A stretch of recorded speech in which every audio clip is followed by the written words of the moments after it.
ROI, or return on investment, is a very important calculation as a property investor. It tells you exactly what kind of return on your money you are making for an investment and allows you to compare different investment deals. But what is ROI and how do you calculate it? Let's go have a look.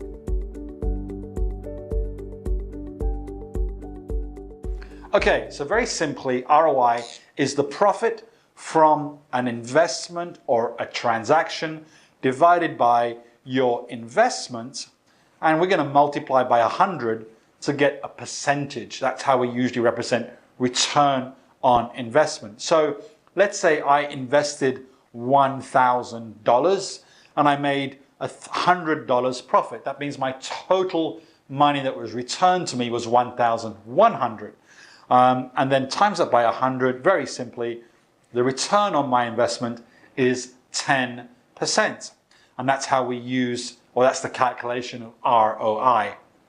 Now, what's really important to understand is how do we increase ROI in a property investment.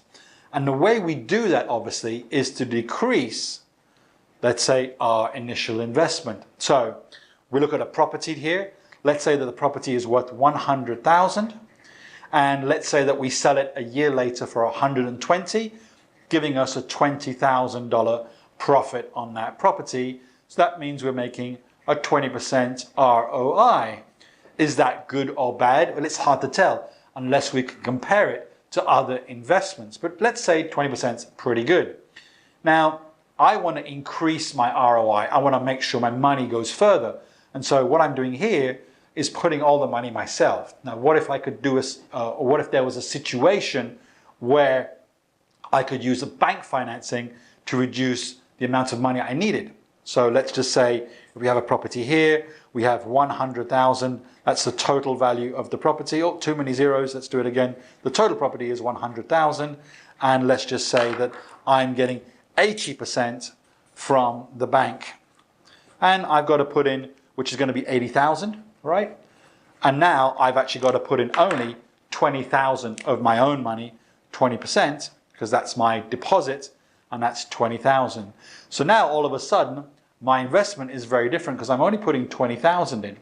When I sell that property for 120, of course, I have to pay back the bank their money, but I'm still left with $20,000 profit, which is pretty good. And so what happens to my ROI? It goes to 100% ROI, which is absolutely phenomenal. Now you might say, look, in this case I'm using 100,000, and in this case I'm using 20. What if I had 100,000? In which case you'd either buy 5 properties or you buy a property that's 5 times the value of 100, which is 500,000. So that's really how you can increase your ROI on a deal, by using what's called leverage.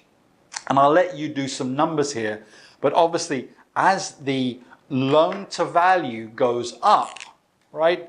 This is the loan to value. This is how much the bank is willing to lend you. As that amount goes up, your ROI goes up as well. And as that amount goes down, your ROI goes down, because we can see here when the loan to value is 0%, we're using all of our money, we only have a 20% ROI. When the loan to value is 80%, we're getting 100% ROI, which is absolutely phenomenal. Now, borrowing money is not risk-free. There are risks involved, of course, with borrowing money from banks to buy property, but fundamentally, that's how you would increase your ROI. And the higher or the better deal you can get, i.e. the more you can borrow against the value of a property, the higher ROI goes. And there's situations where you could have, very beautifully, a $20,000 profit with 0 invested, in which case we can't calculate the ROI because it is that an infinity symbol? It's meant to be, but it's infinite percentage. You can't calculate it because there's been no investment. How do you do those deals? Stay tuned to the channel. We're going to be sharing how you do those kind of deals in future videos. But for now, that's ROI, and that's how you calculate it. So there you have it, folks. That's ROI, return on investment. And of course, the more you borrow, the higher your ROI can be, and maybe even get it to an infinite ROI stage. Those are the deals that I love doing. But of course, with increased ROI comes increased risk, and it is a double-edged sword. So at the end of the day, if you want to make a lot of money, work out how much risk you're willing to take. And as always, good luck with your investing. I'm Sunil.